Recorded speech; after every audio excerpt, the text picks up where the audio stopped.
এতদিন ধরে লক্ষ্য করলাম যে সাকিব যখন কানাডায় খেলারত অবস্থায় আছে তখন মোহাম্মদপুরে একটা ছেলে গার্মেন্টস শ্রমিক এই আন্দোলনে আমাদের যে স্বাধীনতার আন্দোলন সেকেন্ড স্বাধীনতার আন্দোলন তাতে শহীদ হয়েছেন।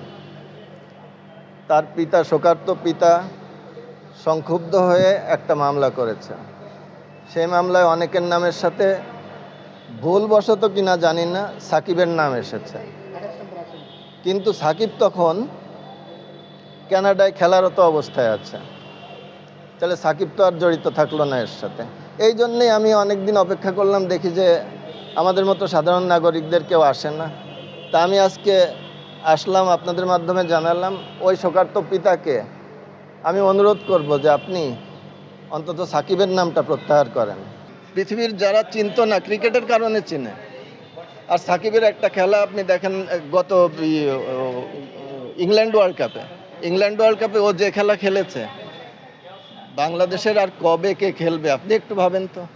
সাকিবের সাথে আমার কোনো যোগাযোগ হয় নাই।